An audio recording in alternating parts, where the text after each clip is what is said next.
Hi, Jessica. How are you? Hey, Kelsie, great. Thanks. How are you? Good. I'm so excited to chat today. Thank you Why so much for don't having me. why don't you tell us a little bit about yourself? Where are you from? How old are you? Yeah, great. Yeah, so I am 36 years old. I am from Livonia, Michigan, so about 20 minutes outside of Detroit. Our weather has been absolutely crazy here It's this been time of crazy here year. too in Canada. Yeah, so we go from snow to a heat wave, back to ice, back to snow, and there's thousands of people without power right now. So Oh no. yeah, it's been crazy. Oh, thankfully Um, it's not quite so bad where I am in Alberta. I am so excited to hear about your motherhood journey. Can you tell me where you're at right now? Sure. So we are officially done having children. So Oh, at 36, so I have a beautiful almost 5-year-old. My daughter will be 5 on March 6th. So a week and a day away. happy birthday. And yeah, I know she's my baby girl. And my son just turned 3 on January 26th. So they are the light of my husband and I's eyes, and then also the bane of my existence sometimes, as you can imagine. So Oh, I can imagine. they are very much in the we love each other some moments of the day, and then all we want to do is fight other moments of the day. Yeah. So we are figuring out big personalities and big feelings and all of the things right now. So it's beautiful and it's stressful all together. That's a great way of putting it. It can definitely be both at the same time. Yeah, yes, those two things definitely coexist in my house. I love that you know that your family's complete. Yeah, it's one of those things that so my husband is an only child and I have a sister. I'm the oldest of two. My sister's 34. And we lost our dad 12 years ago. My sister lives with my mom and my grandmother who's 91, and I was like, I can't imagine going through life with no one, like as much as my sister, like my son and my daughter, it's like we love each other and then we want to strangle each other, and he's never had that experience. He comes from a very, very small family. My dad was one of 11. My mom's got four brothers and sisters, so I come from a very big, there's always a production, but for us, you know, we we've been friends for 20 years. We've been together 10 years. And we got married in 2015. In 2016, we decided we were going to start having children. And um, I got pregnant right away, like the first What? month. And mind you, my husband had held a baby one time in his life at that point. One time. So this was a complete, just scare, right? In our journey. And we got pregnant right away, very quickly. And unfortunately, that pregnancy ended in a loss. I'm so sorry And to hear that. so, yeah, I had some medical issues. And so I was, deemed high risk, blah, blah, blah, all the things. And I'm very close with my OB and my OB office. My mom and my aunt worked there for like 20 years, so it's a home to me. Yeah. And I remember we went to maternal fetal medicine that day, and we had expected to, have like a 12-week ultrasound or something. And we had just had one like the week before. And I went into this doctor that was complete stranger. He's like, oh, let's go through your history. And then we did that. And then he's like, I'll just take a quick ultrasound just to, double check everything's okay. We're like, okay. And then we did that. He's like, I'm sorry, there's no more heartbeat. Please come back in my office. We're like looking at each other like, what? Just What is stunned. yeah, what is going on? Um, and so it was such a shock, right? And it was, are you sure? Like, I mean, you just looked for 3.5 seconds. Like, are you sure? You know? And of course we're not doctors, Mhm. you know, but I feel like I'm rambling, but No, uh I'm so grateful for you sharing this with us. yeah, um it was an an out of body experience because it was, it's, pregnancy for someone. So I've dealt with anxiety for a long time. For someone with anxiety, it's one of the most out of control experiences that you really have. And with someone that has anxiety, we don't like Mhm. that Yeah. at all. I like to know what's happening. I like to feel in control. I like to feel like, what I'm doing is, you know, kind of tying it in a nice little package with a bow. And that was absolutely not what was happening.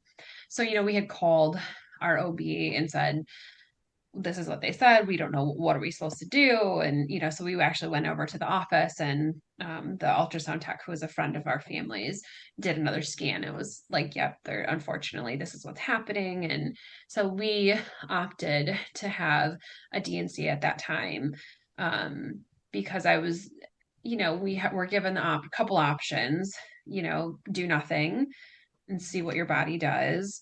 um, I am a very, again, kind of need for control type of person. And I was like, I can't just sit around and wait. Mhm. After we had, very, specific, knowledge of what was happening.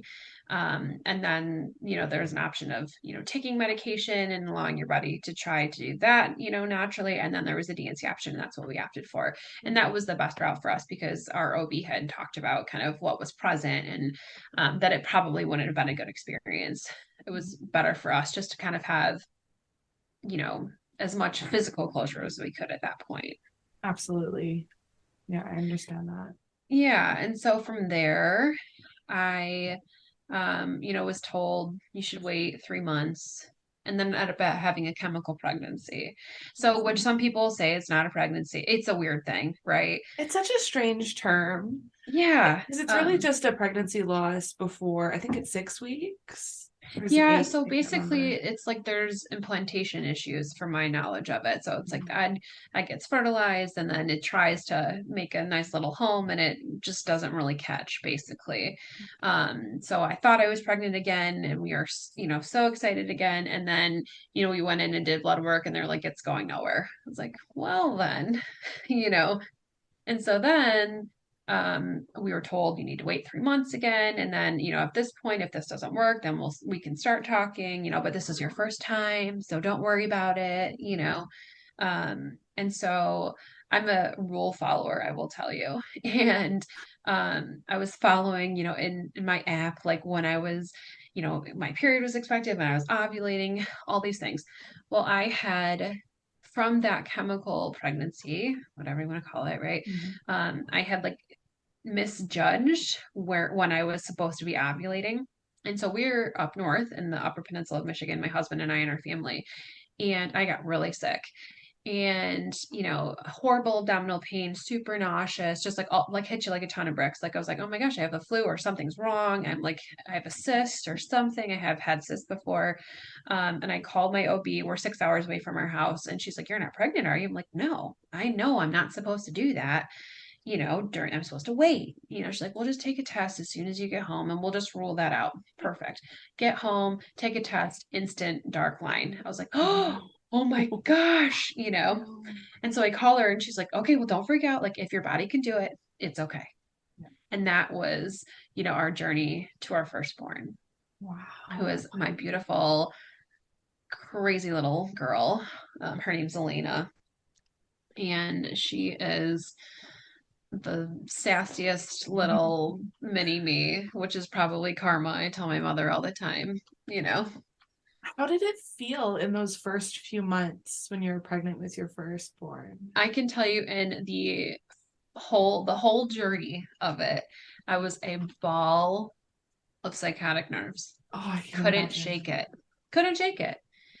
And the problem is for me, is that, I had quite a few of my girlfriends were pregnant at the same time. Mhm. And a lot of them were having second babies at that time, um, but had never experienced any type of loss, any type of trouble, any type of anything. Mhm.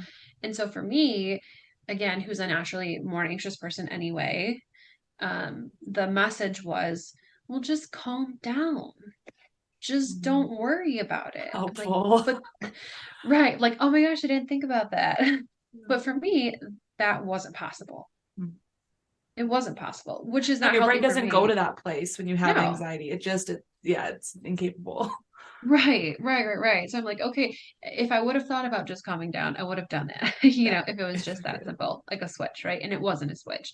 Um, it was, a constant, the things, when you're first actually pregnant, and all of the things and you're feeling all of the flutters and then you don't. And then, my brain was always in a second guessing type of hypervigilant state, right? It was not a time to calm down. It was like until she's earthside, I can't shake this. Mhm. To the point where we had um picked a name for her because we had done genetic testing, which was recommended to us, Mhm. given what had happened with the two losses. And then, so we were able to find out early that we were having a girl.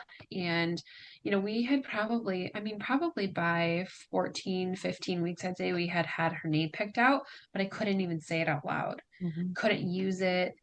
My sister bought me a necklace with her name on it and her little birthstone because we knew we were going to have a March baby, God willing and everything. And I couldn't wear it. I couldn't, at least I could not even call her by her name because I was Trying like, to protect yourself. right, exactly. The more attached I became, the more scary it became. Mhm. How did that show up in your second pregnancy? Or I guess your fourth pregnancy? Yeah. So with Luke, we had decided to wait until Elena was about a year old that we were going to start trying again. Mhm. And it wasn't right away, but it didn't take long for us to get pregnant. But it's funny. We usually, my husband and I go to Las Vegas every year for a vacation, just him and I. And we were in Las Vegas, and I had been taking like an ovulation test, and it kept saying no, nothing was happening. I was like, what the hell? Because I had expected, I was like, well, maybe I'm not ovulating. I don't know. I had never tracked that way before. I always had done like basal temperature and things like that. And I was like, I don't feel like doing that this time. Like, let's try something else. So peeing on the stick every morning apparently was better, which it wasn't. I I was mix it like, up a what little. right. And I was like, gosh, what is going on? And so I, said I wasn't ovulating. We get home 2 weeks later, and I was like, I think I should have started my period by now, and took a test, and I was pregnant. And it's so funny, like not by chance, but my son's name is Luke Vincent, and I was like, oh, Luke Vincent, Las Vegas, LV, like it must have just been fate. But same thing with him. So, I I'm holding this beautiful little baby in my arms, right? And I know it's possible. I know my body can do the work. And yet, still, because of the experiences, and again, because I struggle with anxiety, just in general, it's not what I would say joyous. And that doesn't mean that I didn't love being pregnant because I loved being pregnant, but it wasn't a joyous emotional experience for me. It was very difficult for me to feel connected. I'm not, I expected my journey to be a little different in terms of like the baby's born and you're just like gushing.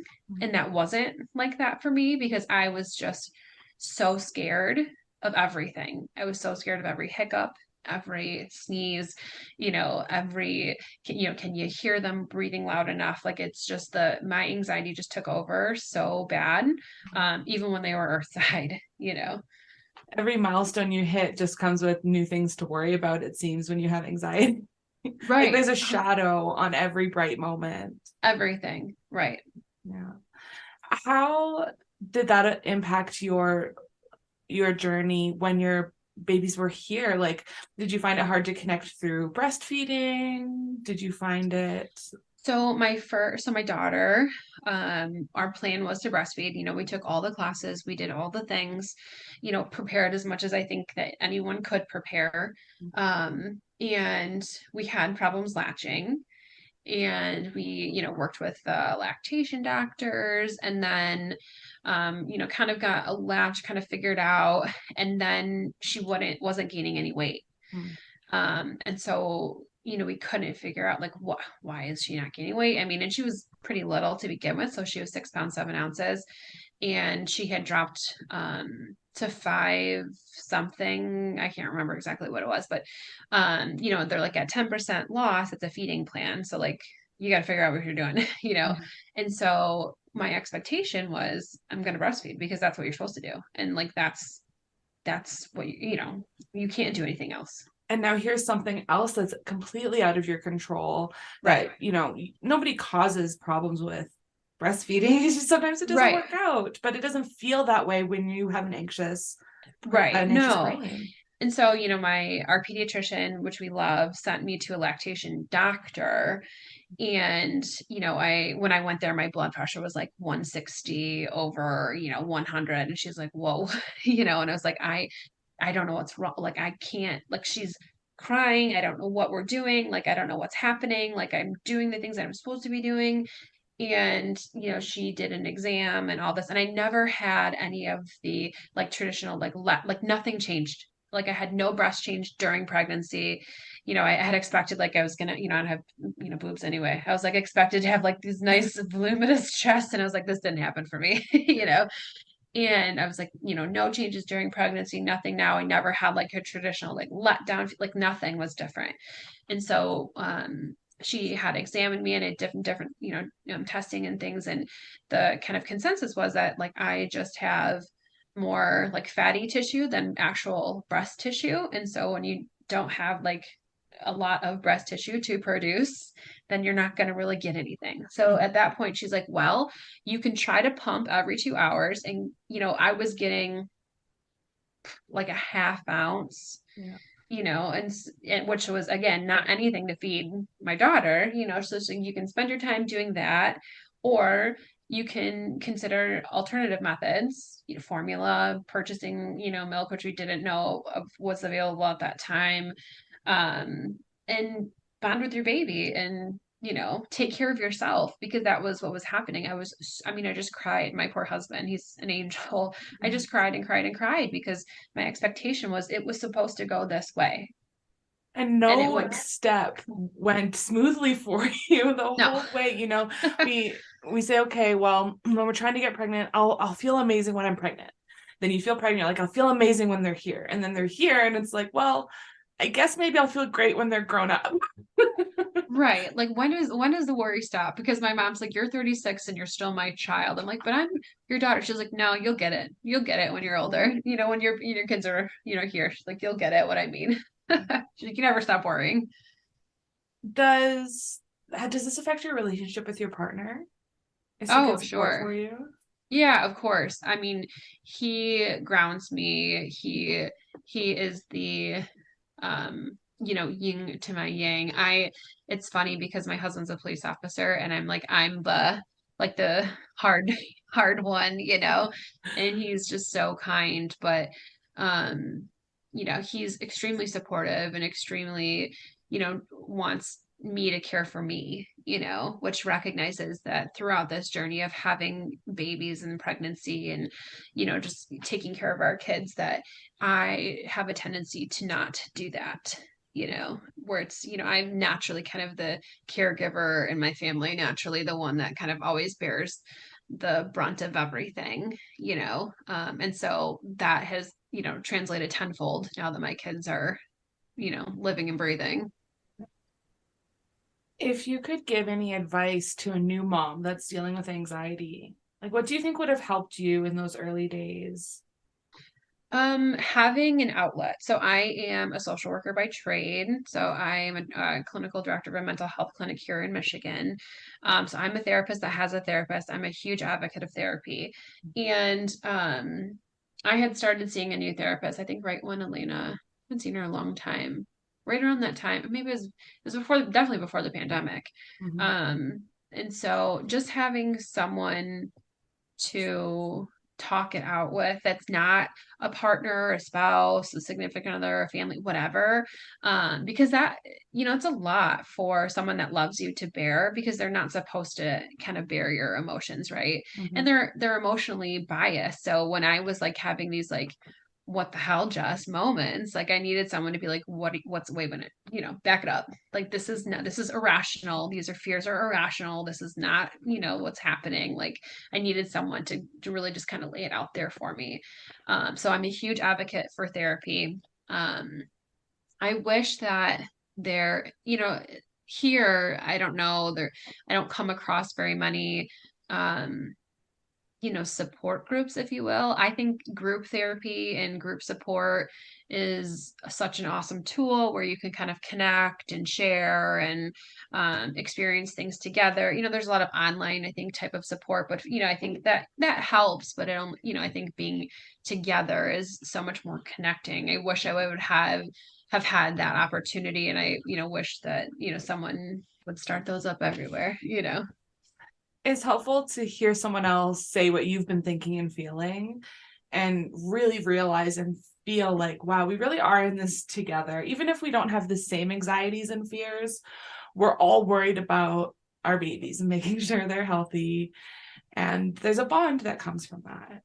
Yeah, absolutely. Yeah, just knowing that, like I said, my best friend, I love her dearly, but she would be like, you just can't stress, you just can't worry about it. And I'm like, but I do, so just to have someone to talk with that would say, I get it. Oh my gosh, I feel that. Not that you want someone else to feel that, but just having that validation that you're not nuts and that other people have that same type of experience, would have been helpful.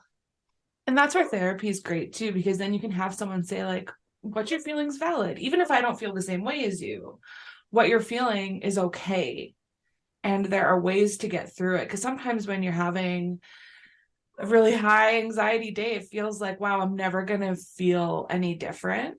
And it's hard to hang on to those moments where you do feel okay about something and you're not worried about something. But accessing that is so hard without practice. Right.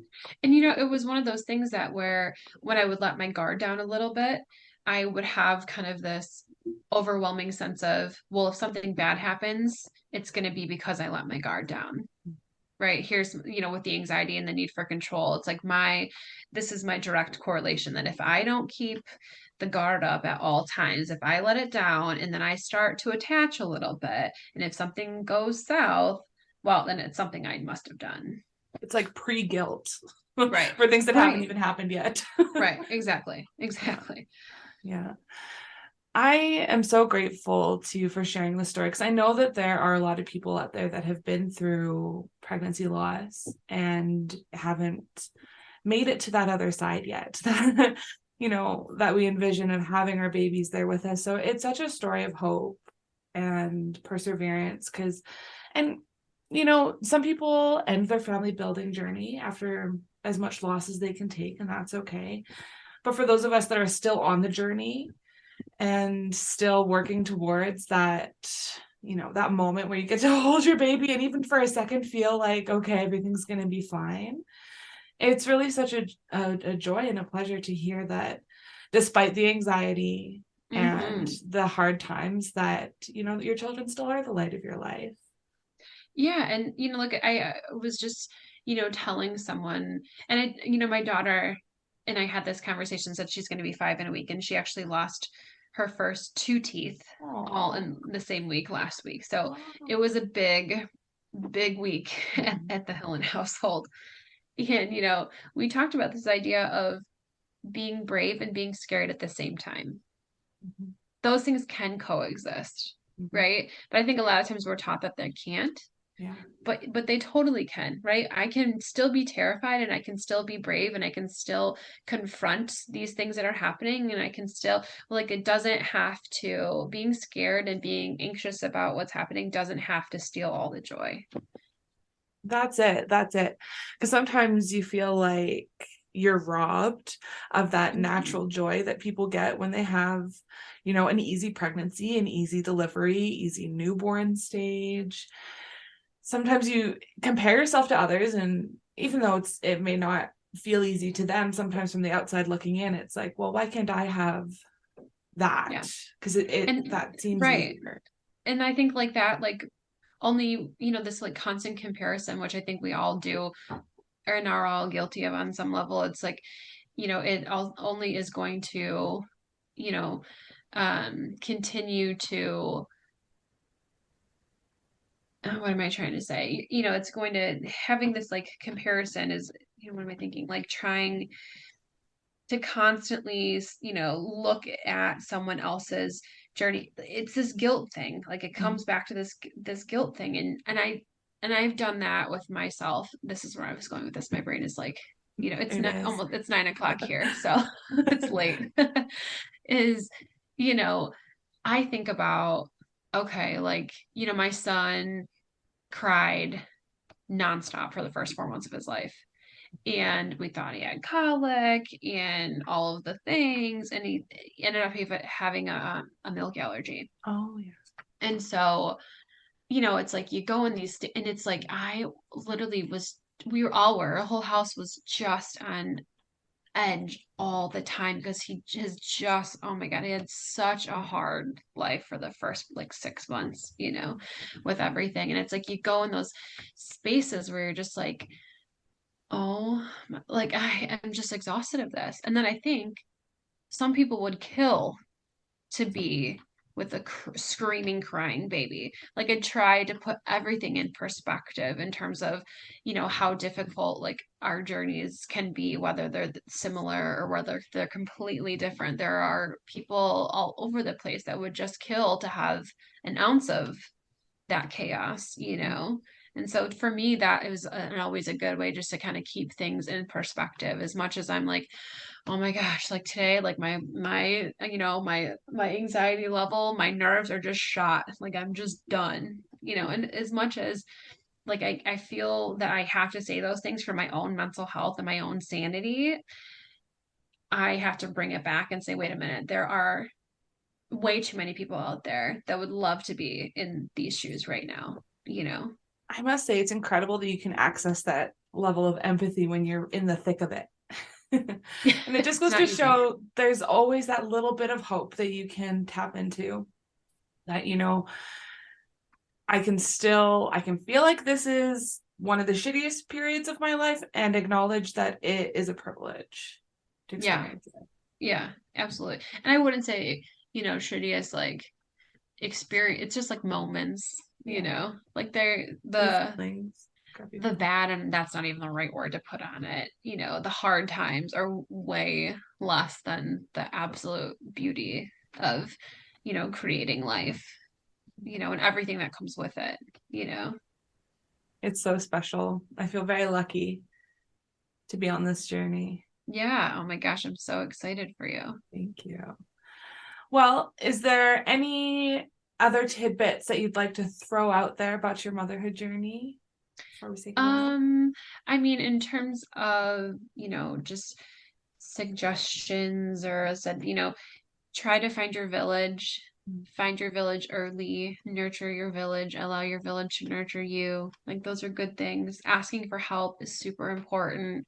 I think that can be difficult for a lot of people for various reasons, right? But, you know, um, you need help from here on out, as soon as that line crosses, on that damn stick, it really is, it takes so much from everybody, and so, for me, I'm very blessed to have, wonderful friends and family, to be able to help support us on this journey, but, you know, find the village, definitely. That's perfect. Thank you so much. I hope you have a great rest of your night. Thank you so much. I appreciate you. Thanks.